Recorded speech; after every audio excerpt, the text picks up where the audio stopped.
ang layunin ng tao sa lupa. Bakit binigyan pa tayo ng buhay ng Diyos? Sa lupa ay darating naman tayo sa kamatayan. Asahan ko po ang malinaw na kasagutan. Alam niyo po, napakaganda ng layunin ng Diyos para sa mga tao. Kung babalik tayo sa Genesis, makikita natin kung gaano kaganda ang creation ng Diyos para sa tao. At bago pa man dumating ang kamatayan sa sangkatauhan, ay napakaganda at napakalaki ng privilege nila Adan at Eva sa Garden of Eden. Walang kaproblema ang kanilang kinalalagyan. Napakaganda ng kanilang pamumuhay. Hindi sila magugutom doon dahil napakaraming pagkain kahit hindi sila ganun magbanat ng buto. Kumbaga sa termino natin ngayon, ay hayahay ang kanilang buhay. At tatandaan natin ang napakalaking privilege kung bakit ginawa pa tayo ng Diyos. Dahil meron tayong sariling kaisipan. Nagagawa natin kung ano yung gusto nating gawin. Hindi tayo parang robot na kinokontrol dahil sabi sa Genesis, tayo ay ginawa sa kanyang image. So God created man in His own image. In the image of God created He him, male and female created He them. Ano ba yung sinasabing image dyan? Yan ba yung physical appearance? Hindi po mga kapatid. Ang sinasabi po dyan ay yung intellect, emotion, at meron tayong own will.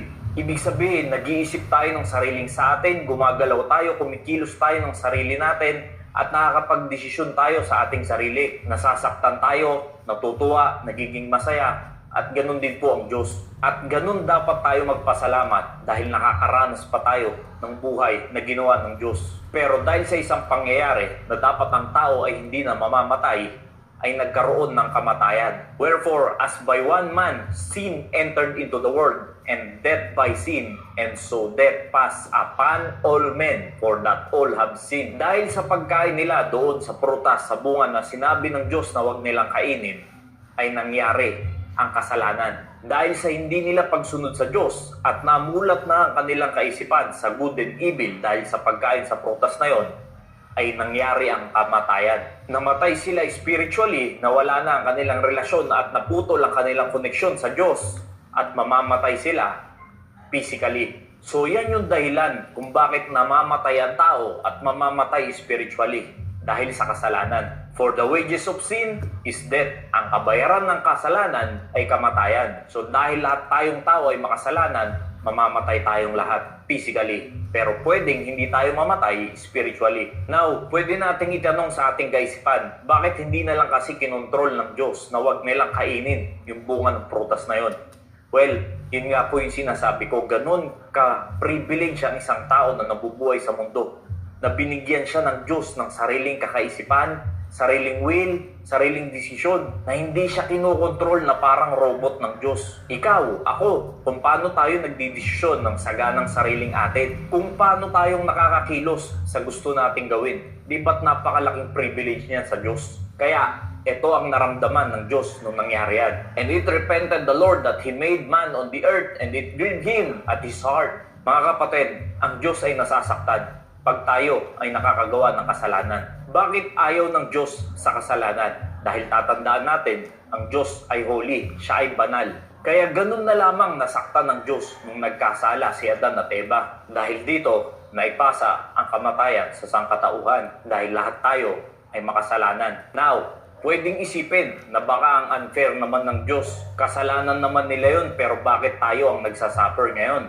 Tatandaan po natin, kahit kailan ay hindi naging unfair ang Diyos sa atin dahil siya pa rin ang gumawa ng kaparaanan para ang tao ay makaranas ng kaligtasan. For God so loved the world that He gave His only begotten Son, that whosoever believeth in Him should not perish but have everlasting life. Ang Diyos pa rin ang nagtutuwid sa mga nagagawang kamalian ng tao. Gumagawa pa rin ng Diyos ng solusyon para tayo ay makaranas ng kaligtasan. Dahil kung sasabihin nating unfair ang Diyos, sana hinayaan niya na lang na lahat ng tao ay mapahamak sa dagat-dagatang apoy. Pero hindi, ganun pa rin ang pagmamahal ng Diyos sa atin, hindi nagbago.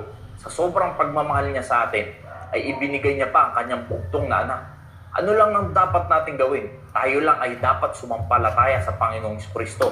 Tayo ay hindi na mapapahamak, kundi magkakaroon ng buhay na walang hanggan. Ano bang hirap para sa atin na hindi sumampalataya sa ating Diyos? Samantalang kundi dahil sa Diyos, wala tayong buhay ngayon. Hindi ka sana nakakakain ng masasarap na pagkain. Hindi mo sana nararanasan ng ganda ng buhay. Hindi ka sana nakakapasyal sa mga magagandang pasyalin. at kung ano-ano pang pribilehiyo na meron sa buhay na ito at sa mundo.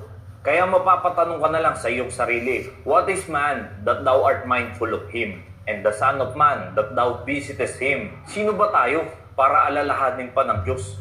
Sino ba tayo para bisitahan tayo ng Diyos? Dahil ang katotohanan, kapatid, ay ganun kalaki ang pagmamahal sa atin ng Diyos, na kahit sa kabila ng tayo ay makasalanan, ay inaalala at iniisip pa rin tayo ng Diyos at ayaw niya tayong mapahamak. Now, ano ba talaga ang layunin ng tao?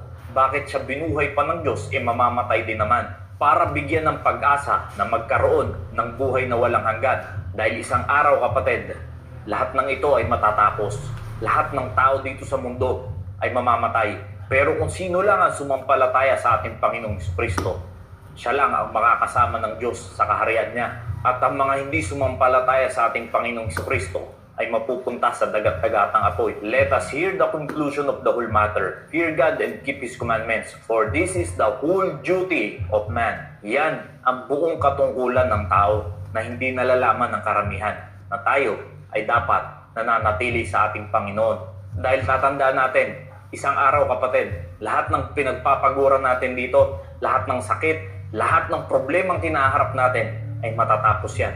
Pag tayong lahat ay nasa langit na, wala na pong pain, wala nang tears, meron na lang ay joy, wala nang sakit, wala nang pain, at higit sa lahat, hindi ka na mamamatay. Ang privilege mo naman dyan ay makakasama mo ang Diyos. At lahat pa ng katanungan natin sa buhay ay masasagot pagkapiling na natin ang ating Diyos. Nawa, naging malinaw po ang kasagutan. Maraming salamat and God bless.